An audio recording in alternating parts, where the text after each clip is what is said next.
about is due to the pandemic, children have been in the four walls for almost 2 years. They have no kind of social interaction, skills like sharing, skills like, talking about their emotions, feelings, all that has not been, they've not been able to express that. But as I see the schools reopening and as I observe children around me, I think they work so wonderfully as a team. We didn't have to imbibe into them when they first entered school. We didn't have to actually tell them that, okay, you have to share. Why don't you work in a team? They were more than happy and looking forward to it.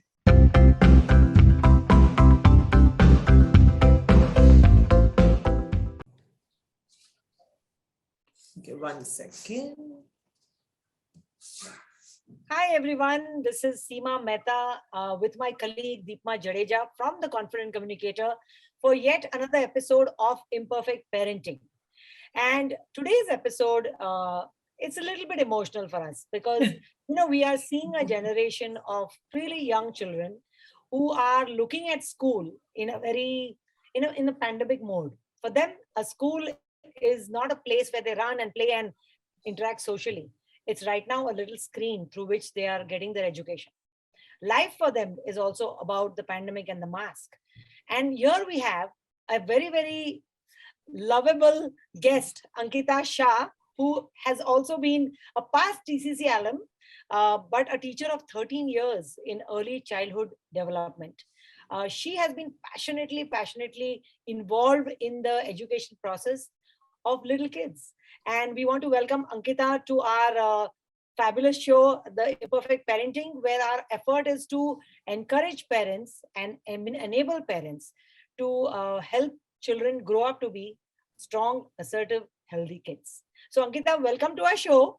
Thank you for being here. Thank you, Seema and Deepma, for having me. I am excited to begin this conversation with the both of you. So Ankita, I know I started on a very sad and depressing note, but that's not what this age is about, right? This age is about having fun. This age is about, just kind of being open to so many new experiences. And as a teacher who handles very little children, what age group do you handle? And what is your view of this whole pandemic and how it is impacting the kids?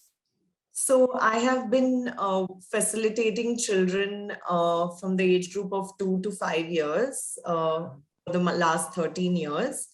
And yes, the pandemic has not only affected the children, but the whole community that is surrounded with children, the whole circle, the teacher, the parents, as well as the children.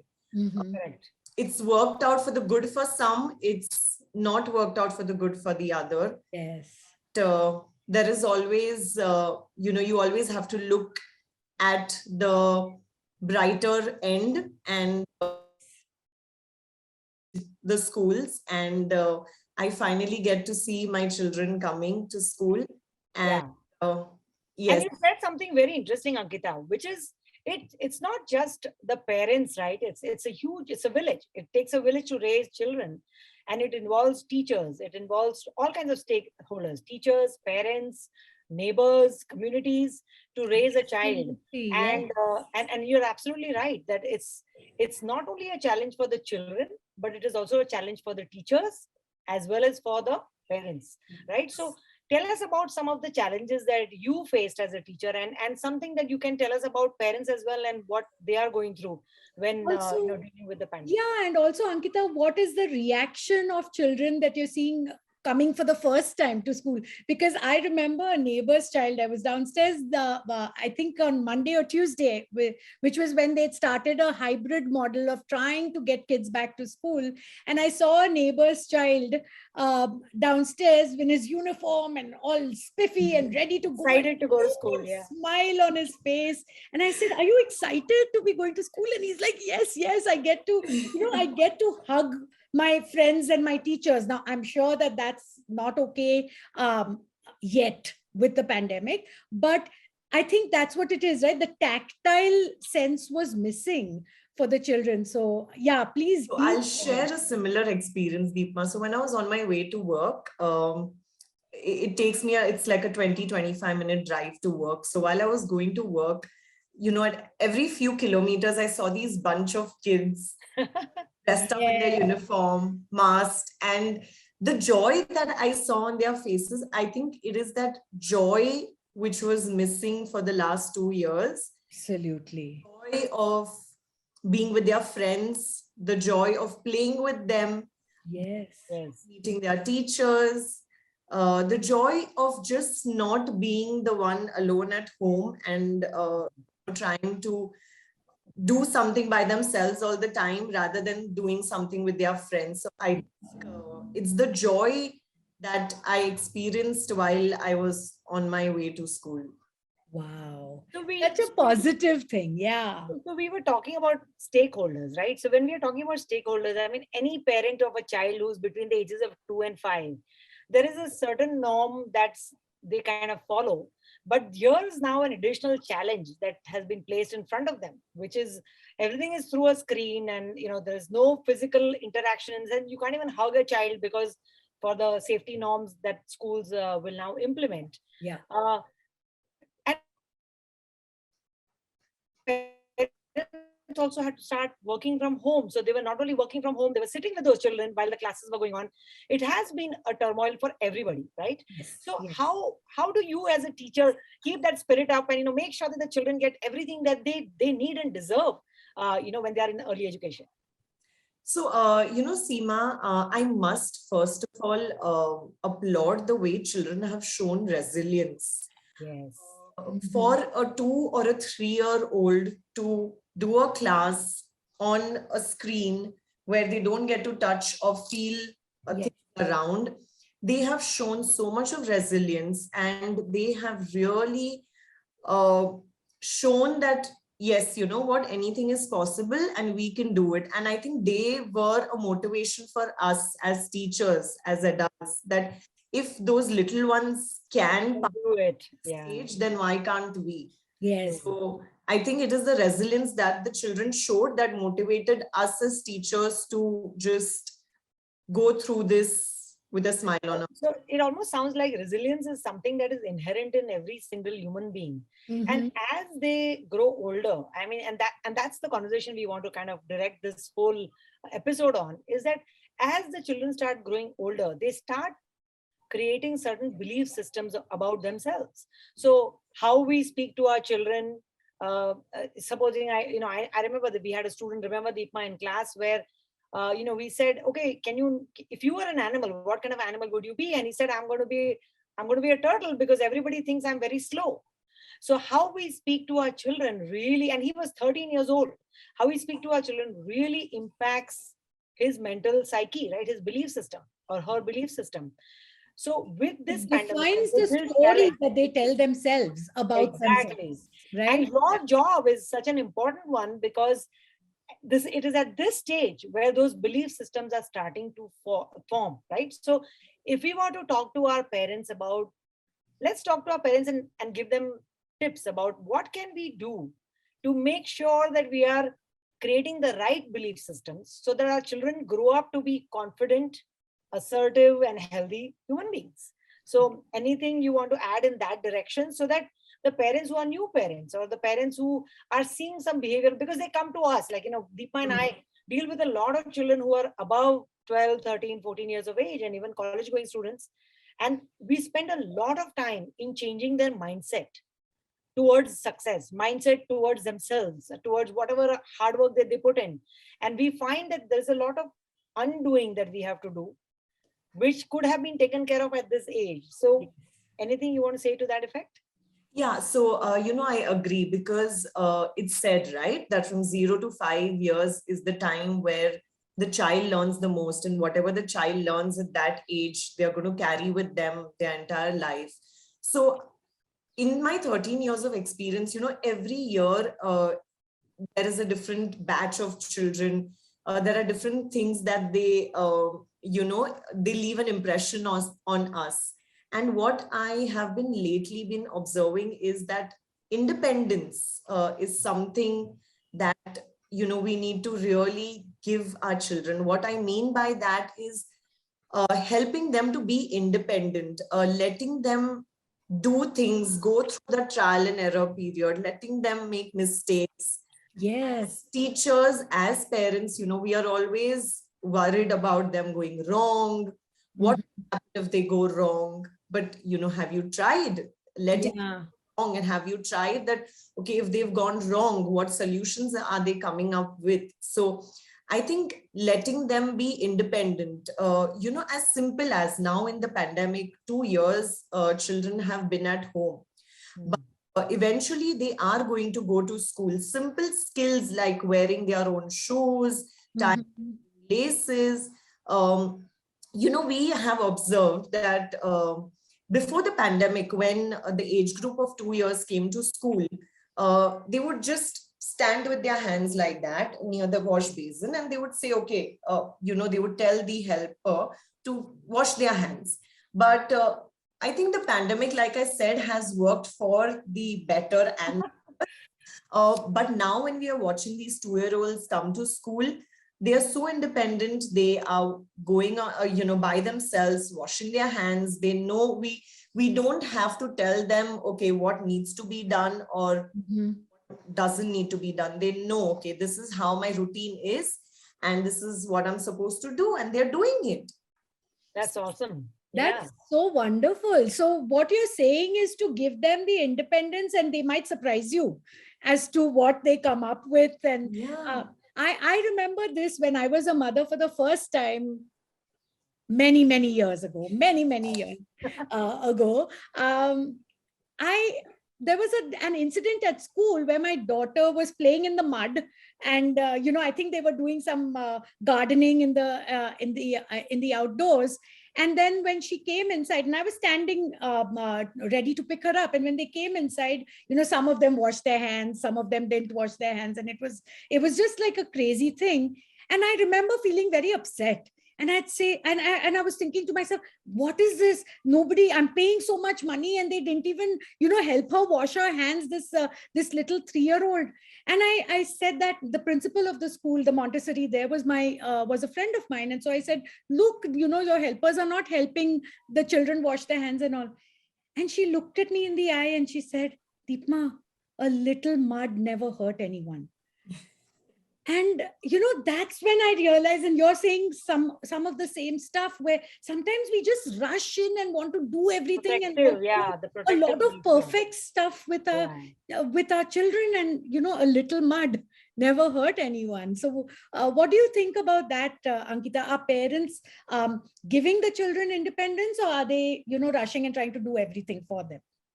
So Deepma, there is a very thin line between giving them independence and getting too disciplined or getting too overprotective. I think different strands to it. So I think we just need to strike the right balance. Right. Where you need to give them the independence, you try and give them the independence. Where you need to step in, yes, you step in, but you need to strike that balance and see correct situation would benefit their learning the most. So and there are so many skills and dispositions that children develop at this age. So I think it's the right striking the right balance that works best for this age group. So if we have to talk about this striking the right balance, I mean, let's get a little bit deeper into that. How do you strike a right balance? I mean, as a parent, do we have any checklist that we can think of that, you know what, I think I'm going too far. I'm doing everything for the child.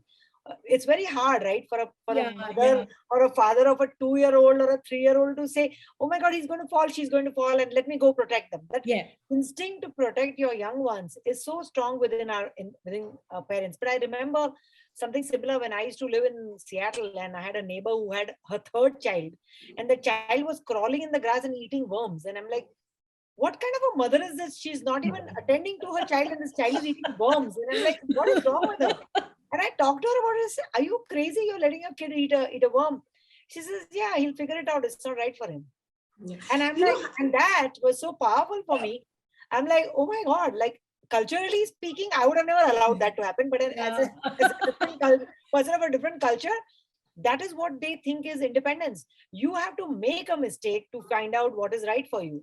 And I think that's what I think you mean by striking that balance and, allowing your children to make that mistake so that they by themselves empower themselves to figure out what is right and wrong. Yeah. As parents, I'm sure you all must have gone through this. If your child has fallen down from a slide or from the swing, Yeah. parent, you would be like, you would run to the child and you would Yes. be like, and when you do that, then the child starts like howling and crying because the child knows you've got that, he's got your attention. But, if you try the other way around where you don't react, the child will, calmly walk up to you and tell you, okay, so just see the difference in your action towards that behavior. Your response to a situation is what matters, is what you're saying. That's Is very what well matters. Yeah. It really matters. It really matters. Because seeing us scared, we are passing that scare to them. That fear, we are passing it. So I think our actions towards their behavior also makes a lot of difference. That's really well said, Ankita. Where were you when I was raising my kids? Okay, that's interesting. That's I would say tip number one. Yes.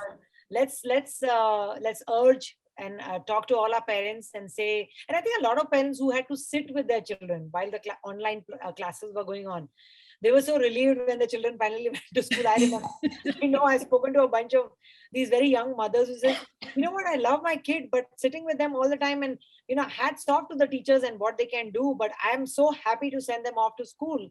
I think this pandemic has also taught a lot of the parents to say, okay, it's okay to let them go and let them be on their own and learn independence, because that helps everybody, right? It mostly helps the child, but also helps the parents and the teachers. What else can the parents do? So, Seema and Deepma, one more thing I've observed is due to the pandemic, children have been in the four walls for almost 2 years. They have no kind of social interaction, skills like sharing, skills like, talking about their emotions, feelings, all that has not been, they've not been able to express that. But as I see the schools reopening and as I observe children around me, I think they work so wonderfully as a team. We didn't have to imbibe into them when they first entered school. We didn't have to actually tell them that, okay, you have to share, why don't you work in a team? They were more than happy and looking forward to it. You see, it's all interconnected. If we talk about giving them that independence and then talking about teamwork, it's all interconnected. Right. They are working wonderfully in collaboration with each other at the age of 3, 4, and 5. They are helping each other, wear shoes. They're helping each other wear bags. If a child has fallen down, we had this one child who had hurt her leg, and the other friend, she actually was like her buddy the entire day, where she was holding her hand and walking with her, through the entire school time. So this is not something that we told them they had to do. This is the second thing that you have said is something that we are inborn with, right? This level of kindness, empathy, and resilience that we talked about in the first point. All this is inherent in the children. And I think that when this goes away and when you have to teach them this again, it goes to show that their experiences are teaching them to move away from what they originally were meant to be. They were meant to be adaptable. They were meant to be resilient. They were meant to be kind and empathetic. But somehow as they start growing and becoming, teenagers or adults, this sense of empathy and kindness goes away. So what parents do to make sure that this sort of continues for a while? I know as teachers, you all are encouraging this a lot through your teamwork and, making them sit together and share and all that. What can parents do to continue this tradition? Because I know that whatever you do in school may not get implemented at home. So we have to make sure that the parents and the teachers are in sync with each other. Absolutely. When it comes to something like this. I think, again, over the past years or over a decade, I've seen as a kid, when I was in school or when I went to college, my parents, they said, yeah, okay, you're doing well. I would go to give my exams. They would not really be like, on my head, okay, you got to do this, you got to do that. But over the years, I'm observing that even children as young as 3 and 4 year olds, the pressure that they are coming with to school, that they are carrying with them, has got really high. The expectations that we have from these little ones. Yeah. I mean, just let them let them have that sense of joy, sense of excitement, sense of wonder. Yes. I see I that. remember you were talking about an incident with Santa Claus, right? You want to share Yeah. that a little bit? Yeah, tell us that story, Ankita. So, simple things like when I was a kid and Christmas and Santa Claus, and, I would go all around the town to see Santa Clauses in different locations. And Yeah. magic was something like, I remember when my cousins would come home, I would open my magic box and I would do these different tricks and sense of achievement and feel that sense of accomplishment that, wow, look, I did this on my own. I can create magic. But what I am experiencing and what I'm watching is over the years, the maturity in children is coming way too early than it should. Right. And, like you said, Seema, it's like I see a 15-year-old acting like a 20-year-old. A 15-year-old wants to become an adult. A 3-year-old wants to be like his older sister or brother. So I think that is where, we should just let children be. I mean, Yeah. why just Let's not start training a 3-year-old to become a doctor already. Right? I mean, let them why? grow up. Let them enjoy Santa Claus and the little joys that they have. Let them run their imagination. I think that's so important. So well said, Ankita. I think so important that parents listen to this very carefully. We are becoming a society where we are constantly putting this pressure and setting these expectations on children, and they are feeling the pressure as they are growing older. There is a lot of teenage depression happening. Yes. Mental health is becoming extremely critical now, and we, Deepa and I are seeing a lot of that end of the childhood where children are suffering. I mean, they're suffering. They're kind of going under the burden of this expectation and this. You are supposed to know what you're supposed to do. I mean, no, you're not supposed to know what you're supposed to do at the age of 10 or 3 or 5 or even 15. Take your time to explore and figure out what you want to do. So Yeah. I hope parents are listening, and I hope they're paying attention to this, that it is actually detrimental to dump this kind of expectation so early on and let them feel that sense of awe. Yeah. I You know, as saw a front early. page ad. Sorry, Ankita. I saw No, a please, front Deepma, go page ahead. ad on Wednesday, I think Tuesday or Wednesday. First page, front page of the newspaper, where it was like, "Do your children?" What was it? I don't remember the headline, but it was basically that they need to start studying for the IIT entrance exam in the 6th grade.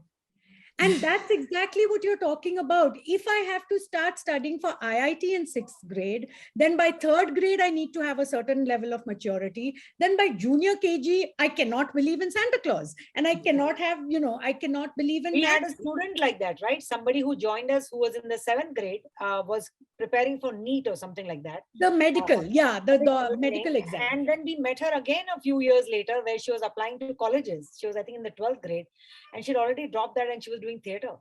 And we were like in surprise. We were completely surprised and said, because we saw how burnt out she was in the 7th grade. And this same child turned around and went into theater, decided not to go into medicine.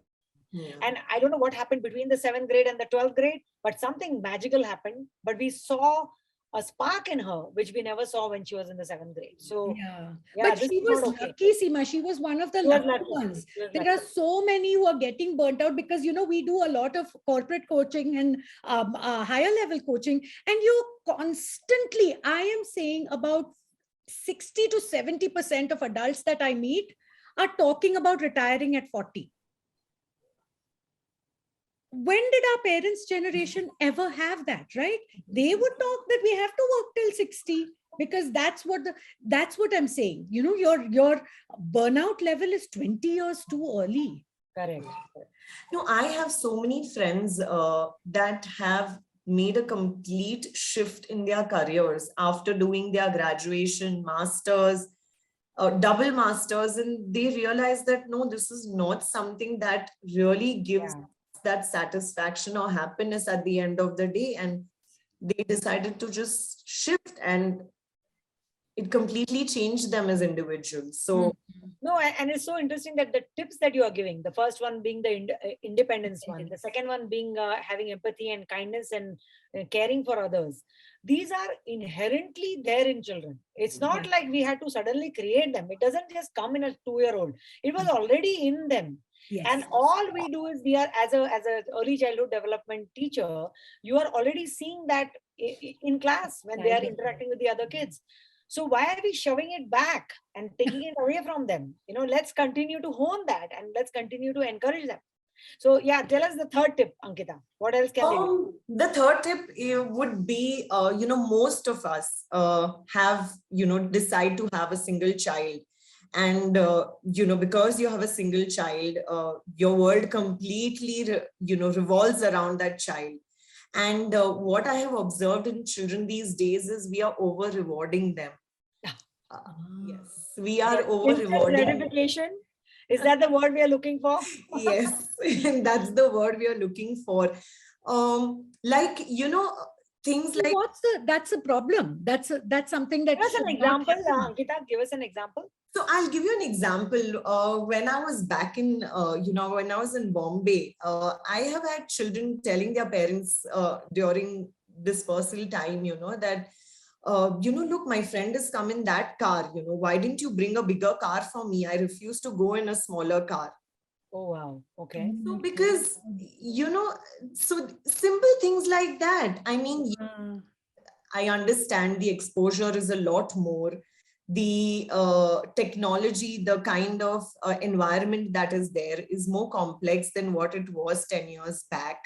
But why can't a simple thing like a hug or, just a small talk be a reward? Okay, you know what? Yes. I think you did such a wonderful job. Why don't, let's have a nice family dinner time together and, bake a dessert. Let's, that's your reward. Let's bake a dessert together. What a great idea. Yeah. Just getting a bowl. I remember when we were small, if you did something great, hey, you are entitled to a bowl of strawberries. And that was like, really? I'm going to get strawberries or a popsicle, which was worth like a rupee or something. Very simple. Very, very simple things. I think you're probably right that there is a sense of entitlement that seems to be creeping in, probably because parents are thinking that that's what they need. They need to be a friend to their child. Can you talk a little bit about that? Do I need to be a friend to my child at this age, or do I need to be a parent? What do I need to be? See, again, Seema, again in this, you need to strike the balance. You can't be over friendly and you can't even be over strict. You can't be helicopter parenting. You can't do that as well. Yeah, that's true. And, you can't overindulge into their daily things. So yes. Again, I think it's the right balance that you have to strike.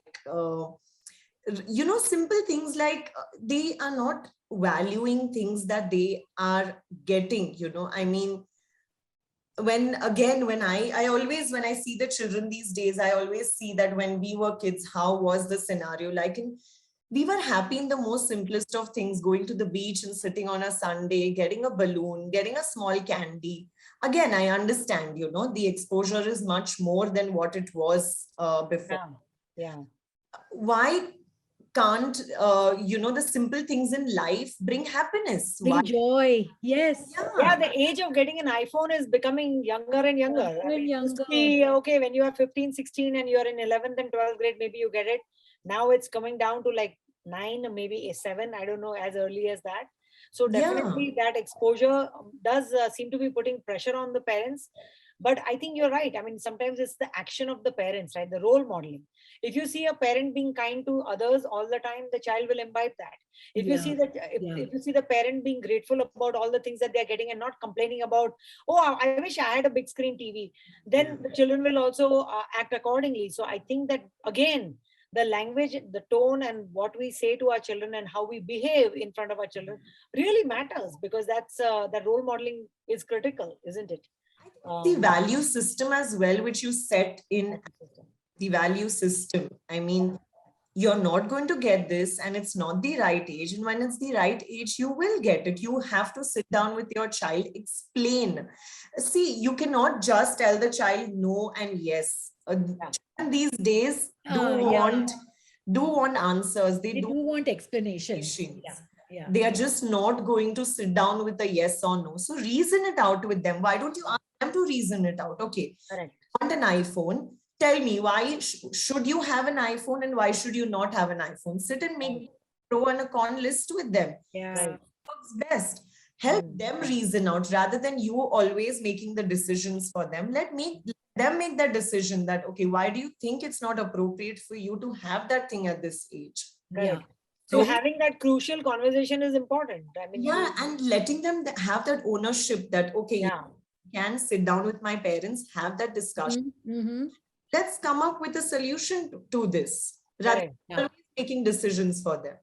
Correct. That's great. Yeah, that striking of the balance is so important. And the conversations, somehow all of our conversations are me against you, you against me, those kind of conversations in which we either give in or we say no. And we're this. All the parents are just exhausted. They're just exhausted. They don't have time to have a conversation. They just don't. I mean, I've got so many things going on. I'm working from home. I have to cook. I have to clean. I have to do all of these things. And on top of that, I'm expected to talk to the child. That sounds a little exhausting. I think that's where this is happening. I think we have to start. As parents also, we have to start realizing that having a conversation with your child is fun.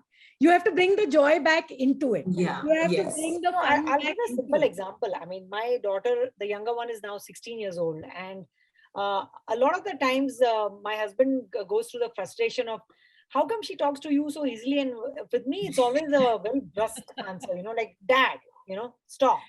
You're putting pressure on me. And with you, she never does that. So I said, well, you need to find the time to sit down and have a conversation about what her interests are. Do you know what she likes, what she doesn't like? He says, how do I do that? I said, I don't know, you figure it out. So they set a time where every Friday they go off to a coffee place and they sit down and they talk about just anything under the sun. And I didn't know she was so interesting. I said, exactly. You have to make time for these kind of things. If you can make time for your gym and your exercises and your meetings and your groceries and everything, why are our children going lower and lower in our appointment schedule? Let's bring them up a little bit and give them that time. I think it's important to give children time. Right? Also, Seema, why do they demand time is because when we grew up in much more bigger families. We had that more family gatherings and family get-togethers and things. But as we all are moving in different cities for our work and other things, they are missing out on that family bonding. Yes. I mean, they will look up to you for that time. So I think the nuclear family system also, asks for more bonding time. Right. Yeah. And I think that's why it's important. I remember when my kids used to be very stressed out, we had created a concept called Cozy Corner. So the Cozy Corner was just, we had identified an area in our house where we said, anytime you are under stress or you feel like you're not making the right choices, and this is when they were slightly older, we would go and sit in a non-judgmental space in the house, which was called the Cozy Corner. And when you sit over there, you will not pass any judgment or you will not give any consequences or scolding. You will just listen. And I remember my kids who were as young as probably 7 or 8 would come to me and say, I think I need a cozy corner. And that would immediately put me in the mode where I'm not going to judge you. You are going through something. You're experiencing something. I'm just going to listen to you, and maybe we can work it. Like you said, let's work this out together. Let's figure this out together. Yes. And it worked really well. And I think that's why I feel like if you want to have those emotionally resilient children, let's create these opportunities to sit down and talk to our children in those cozy corners without judgment. And we can start and that's why you see that 2 to 5 year olds are coming into school and they're very excited to meet their friends and they're very cooperative and they want to do teamwork and sharing, because there is a nuclear family which doesn't have time for them. While here is a large family where they love each other and they do things together. Yeah. And, As a facilitator, we do the least talking. We actually do the least talking these days. It's because they have so much to Oh, share and so much to speak, and we are learning so much from them. So right. Yeah. is more as a listener, than the speaker, and we are just observing them and just learning from them. That's really Yeah. awesome. That's really, what a lovely job you have. And I can see the passion flowing from your eyes and your mouth and your smile. Okay, let's move on to the next tip. I know you have 5 tips for us. So we are on number 4, if I'm not mistaken, or number 3. Almost the fifth one. The Yeah. fifth One. one. Yeah. Okay. Yeah. All right, let's move on to the 5th one. So I think what sums up to all this is to uh, helping them grow at their own time. Uh, I think what also I have observed is a lot of comparing happens these days, compared to siblings, compared to your neighbors, compared to your friends. That is the pressure also that is building on to the child. Yeah. Even as the younger sibling, I sometimes felt the pressure that, oh my God, I got to live up to the expectations that my older sibling has lived up to. Yeah. Yeah. Said. So I think this, just letting them grow at their own time. It's not necessary that if your neighbor's child uh, achieved a certain milestone at the age of 5, necessary your child also has to achieve that milestone at that same age. Right. Exactly. Yeah, So very true. Very true. And comparison is a dangerous game, because what it does is it starts to make the child feel like there's nothing unique about them. It starts to make them feel like there's, I always have to live up to this expectation. Mhm. And I cannot carve out a unique place for myself. And yeah. we've all done it. We were talking about it this morning only in our conversation with another group, where we were talking about how we as parents also have done it. Why Yes. can't you be like your brother, or why can't you be like your sister, or why can't you be like your cousin? And that comparison comes automatically, because when we run out of every option to convince our children, we use a Yeah. negative motivation, right? That's what we do. Correct. Correct. but Correct. but it's very detrimental on children. It does Yeah. affect their belief system. And today's conversation is really about that the belief systems are forming between the ages of 2 to 8. Yeah. This is your window. In Yes. this window, make sure that every conversation, every activity, every time that you spend with these children Yeah. counts, because then otherwise they will grow up to be very dysfunctional adults, and we Yeah. don't want that, right? So yeah, those are great tips, Ankita. So tell our parents of this age group, what should they do specifically in terms of activities. I know reading is one of those that is seems to be disappearing. It's an art that is disappearing. Fast disappearing. And Yeah. we, as a confident communicator, we are pushing the idea of doing reading as a superpower, which is a program that we offer to kids that age. And That Ankita was a very big part of. part of. So, what's your advice for parents in terms of activities and in terms of encouraging parents to let their kids read? What can they do?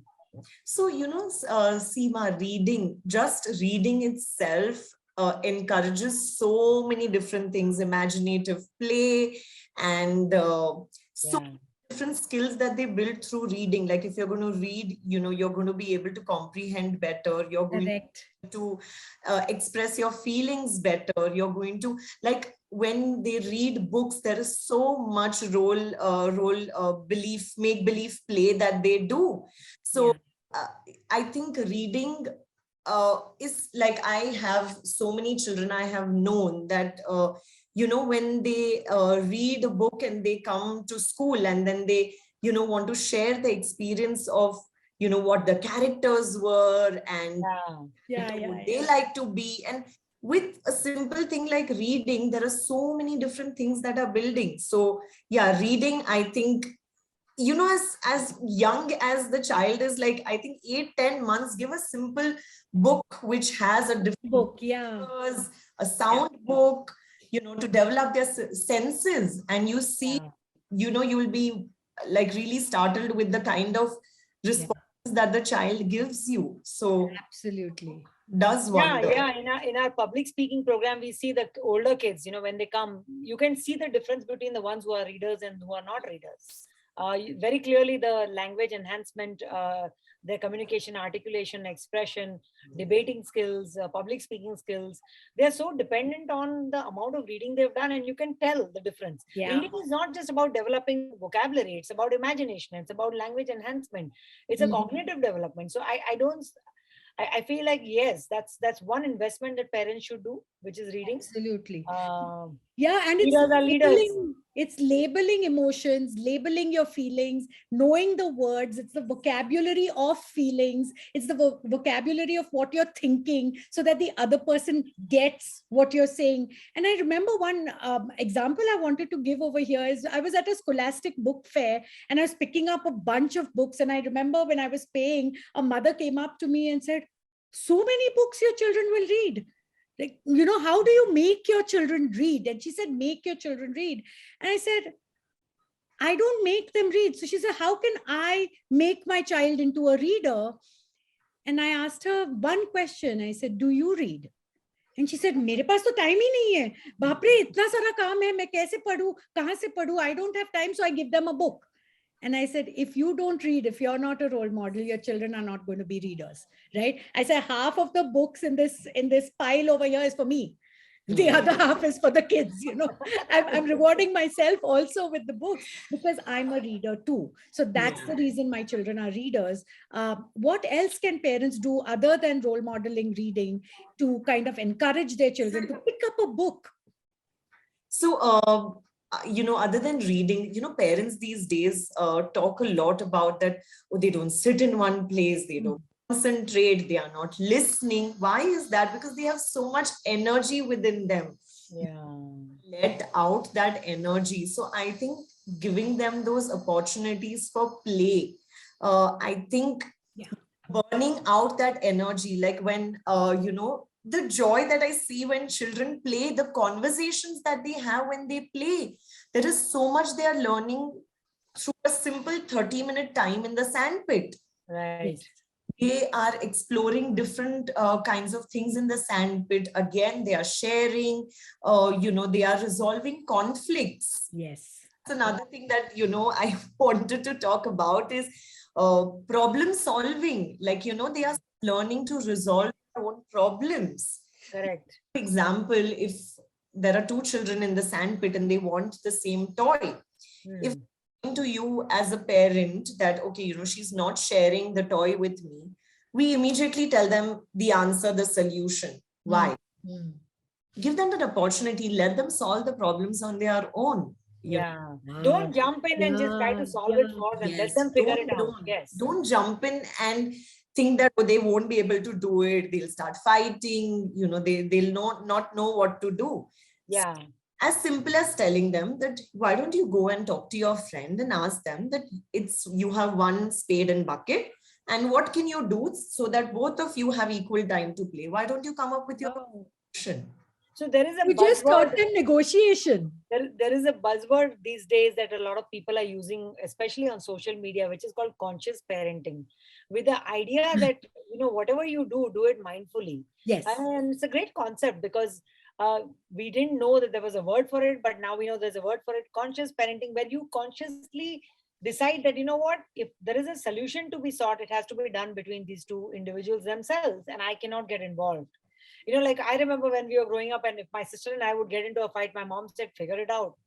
Yeah. Once you're done, when we are sitting at the dinner table, I don't want to see sad faces or upset faces. I want it to be resolved. And she would always leave us, and we would think that, why can't she figure this out for us? But we learned so much in that process. We learned to go past our own egos and say, okay, I'm sorry, I messed up. Okay, you do this, you do that. And I think that's so important to have that conscious parenting where don't get involved in every single thing for your child. Let them also learn. Let them figure some things out by themselves. So I think fostering that independence through conscious parenting is, I think, important, right? Yes, absolutely. So I am sure that many of our listeners are going to be very, very conscious parents from this point onwards because of Ankita's words. Anything else you want to add, Ankita, before we end today's episode? I think, Seema and Deepa, again, like when we are talking about parenting, don't make it so complex. It's very simple and an enjoyable process because as teachers and as educators, as facilitators, that's my only tip to parents, that just enjoy the whole process. Don't burden yourself that, oh, am I going wrong? Am I doing the right thing? Yes. Am I saying the right thing? Are my actions correct? I think just don't worry too much. Just go with the flow and Yeah. And just that's why we enjoy. call our episode the Imperfect Parenting episode, Perfect. or the channel called Imperfect Parenting, because there is no such thing as perfection. I mean, you're right. We'll take away the joy of enjoying our children when we start worrying about whether they'll become doctors at the age of 2. Exactly. Let's just enjoy the fact that they are 2 and they got mud all over their face. Because what did you say, Deepma? What was your saying? A little A mud little never mud hurt never anyone. hurt anyone. Exactly. Exactly. So yeah, Yeah. really well Do said. it instinctively. Be a parent and be worried about what And make they are going to mistakes. turn out to be, but be Yeah. instinctive about it. Yeah. Just like we have to let the children make mistakes, even as parents. We were not born parents. We became parents when the children were born, right? Yeah. And so we are also exploring and going, and then of course there's a network. Like we said, it takes a village to raise a child. Reach out to the teachers, talk to them, see whether you're doing something right, wrong, work together with a school or a community, and see how you can be a better parent. And I think that's the right thing to do, right? Absolutely. Yes. This was such a great conversation. I really hope that a lot of parents of young children, ages 2 to 5, have benefited. Do reach out to us and ask us a few more questions, and we'll send it to our expert, Ankita Shah. Thanks, Ankita, for being with us today. And we will see you guys again next week for another episode and a very interesting episode of Imperfect Parenting. Thank you, Ankita. Thank you, Seema and Deepma. It was truly a very interesting conversation. Thank you. Thanks, Ankita. I'm going to